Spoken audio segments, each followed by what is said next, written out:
Hello all! Time for another coffee with Kilroy, or what I many times call beverage in a book. My beverage, well, I think you guessed it, coffee, and let's get this off the game before you all start screaming at me. The book is yet again Tales of War. I've covered this several times. I got 365, right, to do. This is great stories from military history for every day of the year, and I've got a whole playlist down below, so check that out if you want to see any Tales of War that you missed. But today is 10th of July, July 10th.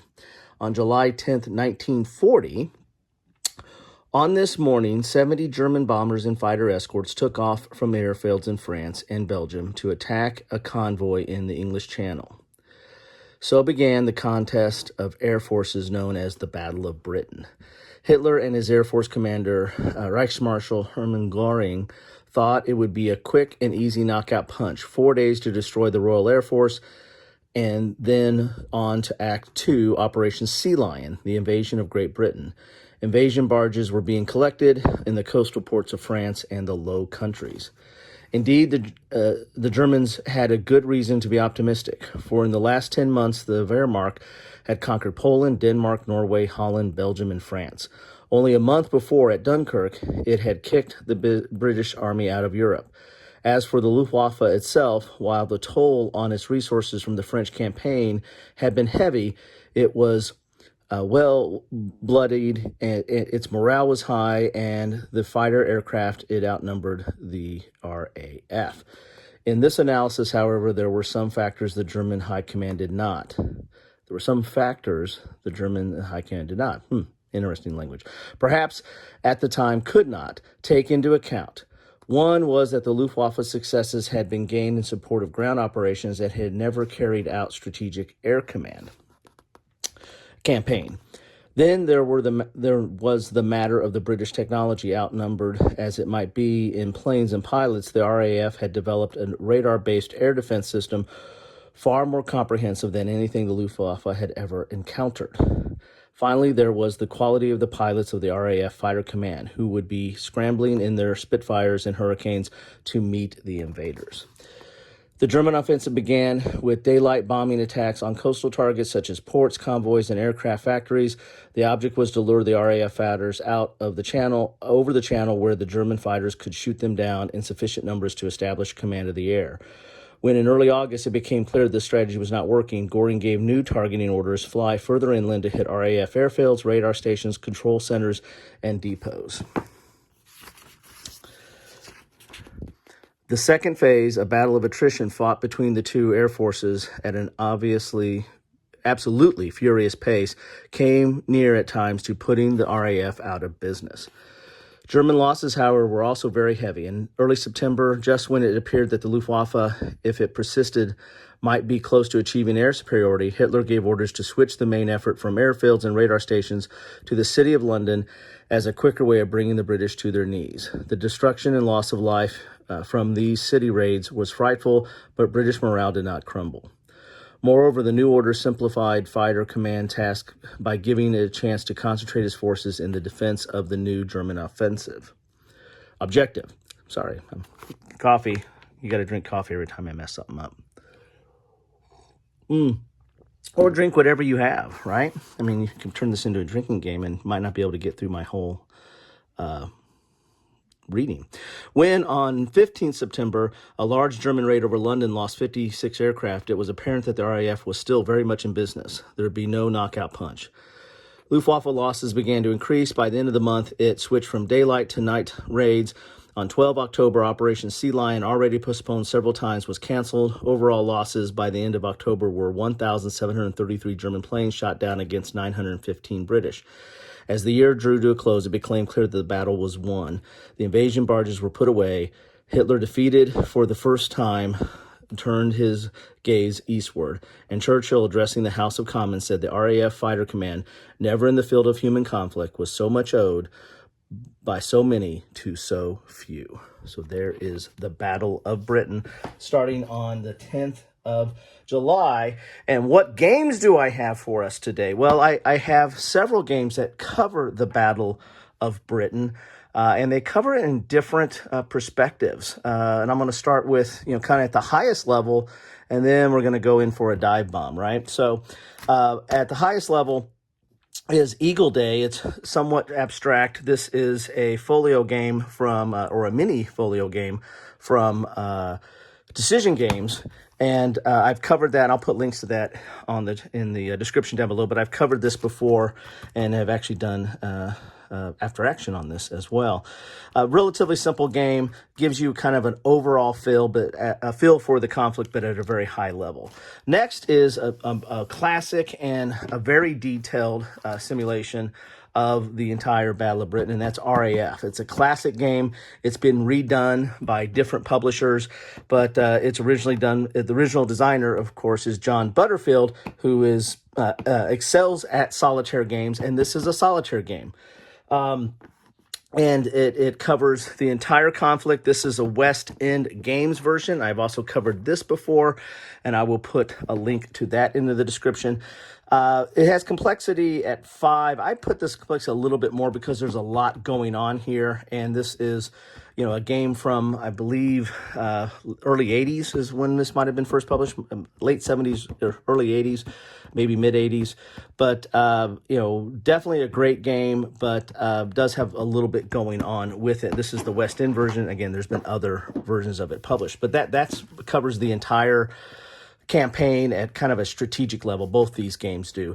Next, we get into something that gets a little bit more operational in that regard. This is kind of a crossover between this stack and this stack, and that is Skies Above Britain, which is a Jerry White and Gina Willis game.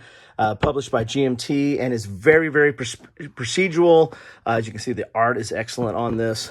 Very good game, but Jerry White's games are somewhat procedural, and there's a lot going on, and there's a ways to do it, and it looks at things in kind of a different way. So I find this a little bit more complex than even RAF, but your mileage may vary. But an excellent game, and it kind of covers it, and as I said, in a little bit more of an operational type sense.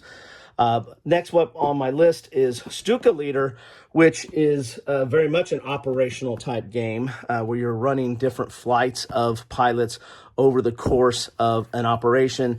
And it has, this is the scenario for Battle of Britain and showing the different targets that could pop up, but you're running different flights. And you are playing the Germans in this case, where in these other ones, well, you're playing both sides in Eagle Day and RAF, and in Skies Above Britain, you're playing the RAF. This is you're playing the Luftwaffe and taking its actions and operations against the RAF. Next up is Wing Leader. Now this is getting into this has flights, so it's not necessarily individual aircraft, but it is groups of aircraft, but at a very small level. And so we're getting a little bit more into detail when we're looking at Wing Leader. And the interesting thing about this system, and there's been a lot to this system, it covers more than just the Battle of Britain. It covers pretty much the entire air war if you get all the expansions and supplements to it in World War II. But the interesting thing about Wing Leader is this side view. A lot of games are look down or just abstract. A counter is a counter.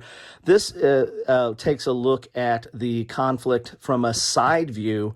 And so altitude is represented, on this grid. So, traveling across the board is your distance, and moving up and down on this grid is your altitude. So the side view it plays into this in a large way, and is in an important and meaningful way. And so it's, as you can see, you get some dive bombing here and stuff like that. So it's an interesting look, interesting perspective, and it does have scenarios on the Battle of Britain. Next up, and a little bit down to a lower level, is, and this is opposed, let's go back here. Stuka Leader is solitaire, Wing Leader is opposed, and Tally-Ho is solitaire. And this is a historic Wings game from Thomas Van Hare, and it comes in a book, but this was he also comes up with a supplement where you can get a boxed version that gives you the counters and the maps and what have you. Because if you buy the book, you're going to have to DIY. You're going to have to do it yourself. And print out the counters, print out the maps, and have them off to the side to play the game. So you can get these supplements from Blue Panther to basically do all that work for you. But this is a very interesting game. Van Hare, or the Historic Wings, they focus on he is like a aircraft expert. I don't know what all his credentials are. I've read about his stuff quite a bit, so it's in here. Trust him; he knows what he's talking about. But his games focus on air, so Historic Wings. Can you figure that out? So, very interesting game, and it's solitaire to boot. So, if you want a little bit different perspective than RAF or Stuka Leader, then you can take a look at this one. And then, of course, my classic and my first game that really started cutting my teeth on the Battle of Britain is Air Force. This, I think it originally was like a battle line game. This is the Avalon Hill bookcase version of the game. And it had these very detailed charts for like your speed and your stall and your altitude. And just look at all those charts there. And they had these for each individual aircraft. And there's a Stuka right there. And it was plotted movement. So you had a chart, you put your notes, how you were moving, kind of like chess moves, and you would list out what your moves are, and then you would reveal them. Your opponent would list them out. This is an opposed game. And then you would reveal your orders and movements and your charted movements, and then you would replicate it on the board and see where you landed and if you could hit and do combat and all that stuff. And all the information for the planes, very, very detailed information for the planes, are all these charts here, which were perforated. You had to like rip these out. Good card stock, but it was perforated. For those of you who, weren't around in the late 70s and early 80s like I was, this was the state of the art back then. But very, very detailed, very interesting charts. I mean, I would just look at these charts for hours, like in trying to compare the difference between the planes and when do they stall and how can you get acceleration and all that, diving and all that kind of stuff, and braking. Very interesting game, very detailed, probably the most complex out of any of the games here that I'm showing you today. So there you have it. That is my Battle of Britain. And I also have a playlist on the Battle of Britain, so take a look down below covering many of these games, but also other things that I might be covering about the Battle of Britain over time. So there you have it. Let me know which one you like out of these. And if, of course, these are not the entire universe of games covering the Battle of Britain. You tell me which ones I'm missing, which ones I need to go get, which ones I need to take a look at. And if you played any of these, let me know what you think about these games. Anyway, thanks for joining me for Tales of War and Coffee with Kilroy, and have a good one.